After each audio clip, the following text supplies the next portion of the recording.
Okay, so to summarize on marginal and total utility, have a look at the slide. Roasted salted peanuts. The best probably good that you can use for tracing total and marginal utility. So most of us like them a lot. If you buy a can of such peanuts, if you eat some and you stop and you feel happy about that, that's your total utility. That's total utility that you gained from having a certain number of peanuts. When it comes to the question, would you like to have one more? Marginal utility plays the role here, right? So when you say, would you like to have one more? Consumer would say yes if he or she derives pleasure, happiness, utility from consuming one peanut more. For how long? Well, have a look at graphical representation of total utility and marginal utility.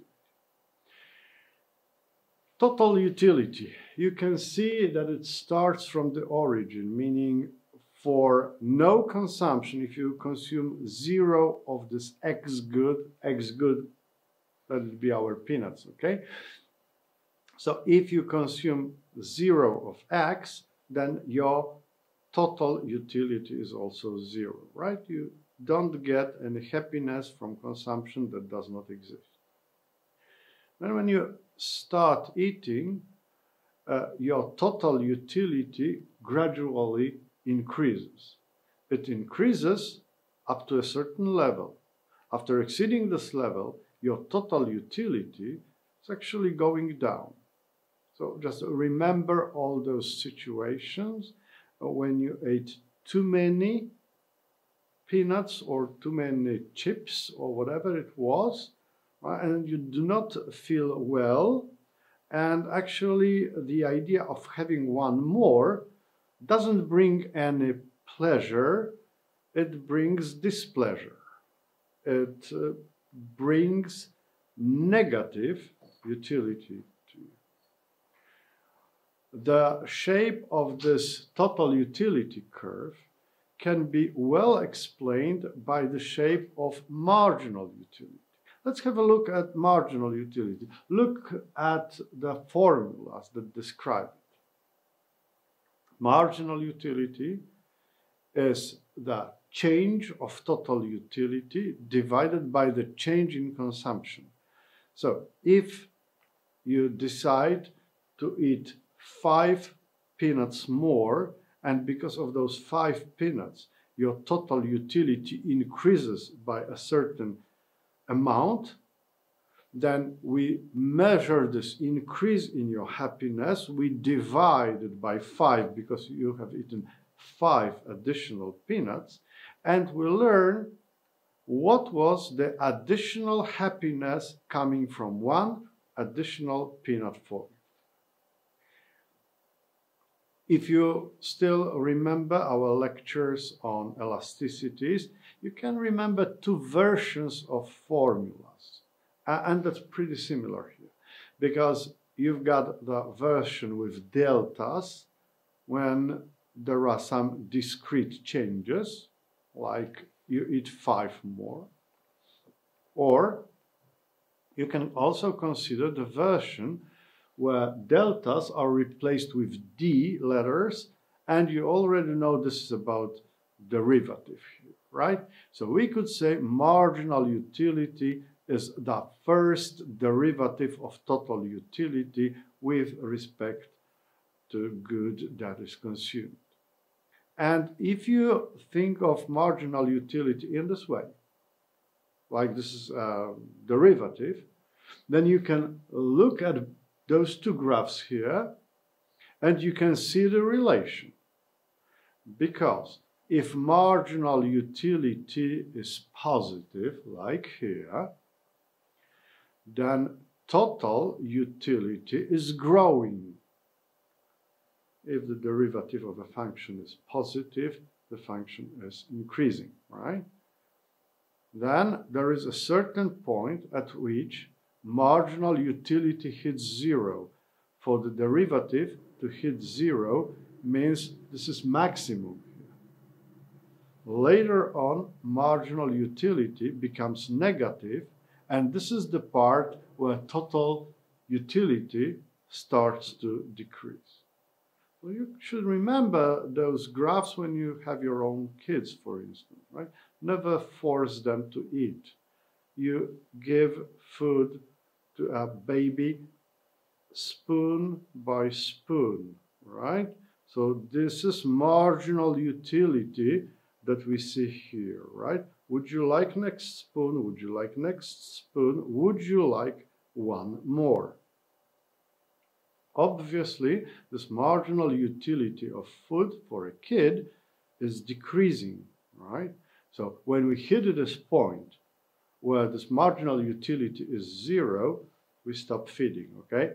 You do not use emotional blackmailing like for mommy, for daddy, for granny.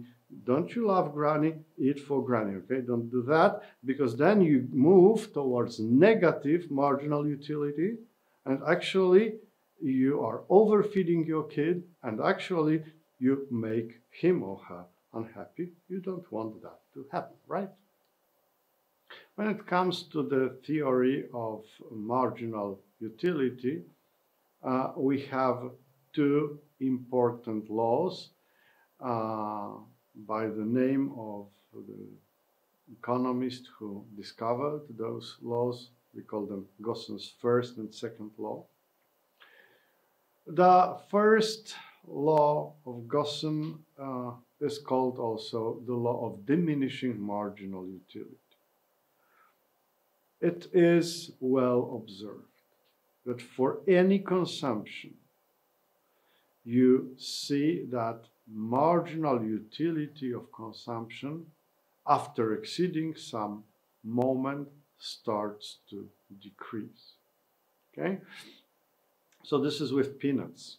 Okay? If you open the tin, you eat first 5, they are delicious. After 20, after 50, after 80 peanuts, next 5 are not so nice. Right? That applies to actually all situations.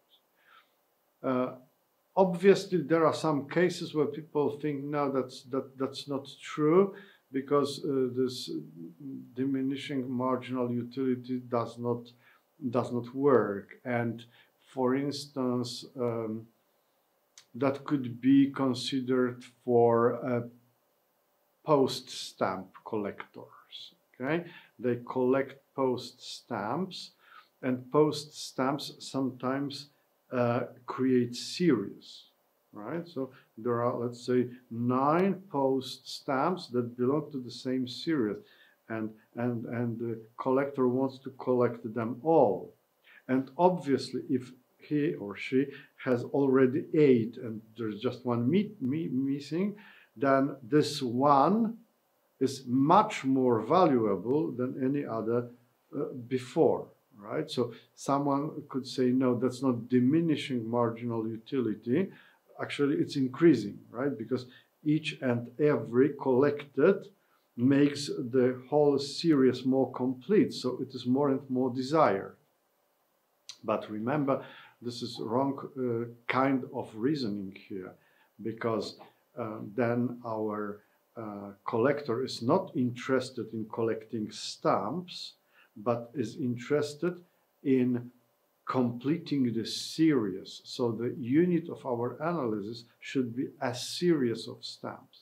And then you could say, well, if you have one series of stamps, they are very valuable. If you are able to collect another one of the same type, the second one is less valuable. The third one would be less valuable. So diminishing marginal utility really works. Some people claim that diminishing marginal utility does not actually apply to alcohol consumption. And well, here they could be right. Remember some parties, right? Yeah, that happens. But that's more like a joke. The second law of Gossen is on consumers' equilibrium. That relates to the situation when a consumer has two goods that he could buy, and the question is what should be the proportions between the first and the second good that he buys. So the second law of Gossen says that satisfaction utility purchased at the same unit price, regardless of the goods that are chosen, is the condition for consumers' equilibrium. Like here in this graph, you can see, in this slide, sorry, you can see, right? So marginal utility of X divided by its price should be equal to marginal utility of Y divided by the price of Y. And this is the condition for the consumer to achieve equilibrium between consumption of X and consumption of Y. I know, this is pretty difficult, therefore we will have a separate look at the problem of consumers' equilibrium according to Gossen.